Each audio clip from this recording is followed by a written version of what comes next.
বেগম রোকেয়ার লেখা স্ত্রী জাতির অবনতি। এই প্রবন্ধের সম্পূর্ণ প্রশ্ন এবং উত্তর এই ভিডিওতে আলোচনা করা হলো।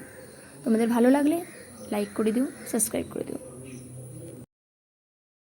স্ত্রী জাতির অবনতি প্রবন্ধটি কার লেখা? বেগম রোকেয়া সাখাওয়াত হোসেন। বেগম রোকেয়ার জন্ম কত সালে? 1880 খ্রিস্টাব্দে। স্ত্রী জাতির অবনতি প্রবন্ধটি উৎস কোথা থেকে? মতিচার গ্রন্থর প্রথম খণ্ড থেকে। বেগম রোকেয়ার জন্মস্থান কোথায়? রংপুরের পায়রাবন্দ। আমরা সমাজেরই অর্ধ অঙ্গ। কার অর্ধ অঙ্গ? স্ত্রী জাতি। অধিকাংশ লোক কোনো কোনো বিষয়ে চাকরি লাভের পথ মনে করেন। শিক্ষার বিষয়কে কি করলে লুপ্ত রত্নের উদ্ধার পাওয়া যাবে? শিক্ষিত হলে। নারী কিভাবে বর্জন করবে? আপন বুদ্ধি আর সুশিক্ষার দ্বারা। God help those who help themselves. এই প্রবন্ধটি কোথা থেকে গৃহীত হয়েছে? স্ত্রী জাতির অবনতি থেকে। কন্যার দায় থেকে মুক্তি পাওয়ার জন্য কোন পথে নির্দেশ করা হয়েছে? বিবাহ প্রথা। ঠিক আছে। নারী দুর্বল শক্তি হওয়ার জন্য দায়ী কে? পুরুষ শাসিত সমাজ। প্রারম্ভিক নারী এই কাজকে কোন চোখে দেখেছেন? দাসী বৃত্তি। নারী জাতির পূর্ণাঙ্গ মুক্তি কোথা থেকে? স্বাধিকার অর্জনের জন্য স্বাধীন জীবিকার মধ্যে দিয়ে। স্ত্রী জাতির অবনতি প্রবন্ধটি কি জাতীয় রচনা? নারী স্বাধীনতামূলক প্রবন্ধ। পুরুষদের স্বার্থ আর আমাদের স্বার্থ ভিন্ন নহে। আমাদের বলতে কাদের কথা বলা হয়েছে? স্ত্রী জাতিকে। বেগম রোকেয়া দুটি প্রবন্ধের নাম কি? মতিচুর আর পদ্মরাগ। বেগম রোকেয়ার মৃত্যু কত সালে হয়েছিল? 1932 সালে। শিক্ষিত নারী কোন কোন ক্ষেত্রে শ্রম দিতে পারে? কেরানি, জজ, ব্যারিস্টার।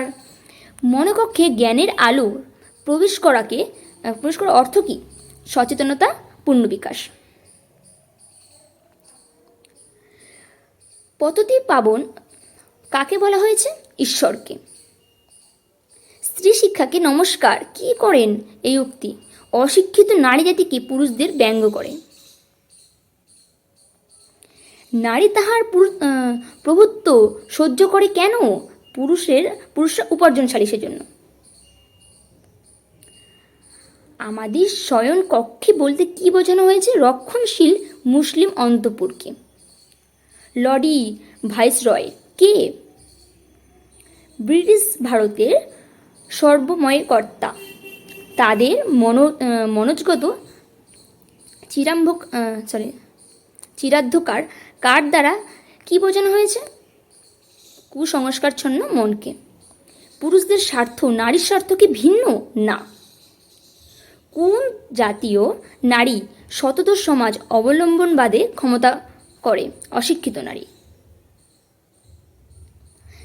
স্ত্রী শিক্ষার কথা শুনলে কারা ভাবি বিভীষিকা দেখে শিউরিয়া ওঠে? রাজনৈতিক নেতারা। স্ত্রী জাতির অগ্রগতির প্রধান বাধা কারা? নেতারা। পতিত পাবনী উপর ভরসা কেন? তিনি পরিত্রাতা। নারীর অনুর্বর মস্তিষ্ক সুতীক্ষ্ণ হতে কি উপায়? জ্ঞান চর্চা করলে। পুরুষদের উন্নতি রাজ্যে সঙ্গিনীর অভাব কেন? শিক্ষিত পুরুষ একাই উন্নতির শিখরে যেতে চায়। পুরুষদের সমকক্ষতা লাভের জন্য নারীদের কি করণীয়? স্বাধীন জীবিকা অর্জন। রাজকীয় কার্যক্ষেত্র বলতে কি বোঝানো হয়েছে? সরকারি চাকরি। দুর্বল ভজা কারা? মেয়েরা। পুতুল জীবন বলতে কি বোঝানো হয়েছে? কৃত্রিম জগৎবৎ জীবনকে। আমরা সমাজেই অর্ধঅঙ্গ। কারা অর্ধঅঙ্গ? নারীরা। আজকাল অধিকাংশ লোক কোনো বিষয়ে চাকরি লাভের পথ মনে করেন শিক্ষাক্ষেত্রকে। ঠিক আছে। স্ত্রীজাতির বুদ্ধিবৃত্ত জবাব করার উপায় কি? বুদ্ধিবৃত্তর অনুশীলন। ভারতের বর দুর্লভ হইয়া বলিয়া কন্যাদায়ের কাঁদিতে মরিবেন কার উক্তি? বেগম রোকেয়ার।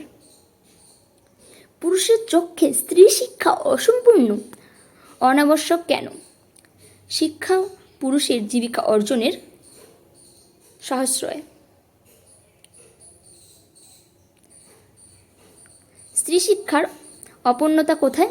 পুরুষদের উদার মানসিকতা ও শিক্ষা প্রতিষ্ঠানের অভাব।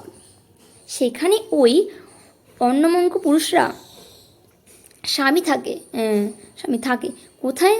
এই অবস্থা দেখা যায় যেখানে স্ত্রী কর্মী আর পুরুষ হচ্ছে অকম্য। অশিক্ষিত স্ত্রীলোক কিভাবে রোজগার করতে পারে? সুশীকার্য আর দাসী বৃত্তি করে। ঊর্ধ্বে হস্ত উত্তোলন কি অর্থে ব্যবহৃত হয়েছে? সাহায্য প্রার্থী। দেশের উপযুক্ত কন্যা বলতে কি বোঝানো হয়েছে? স্বনির্ভর নারী জাতিকে।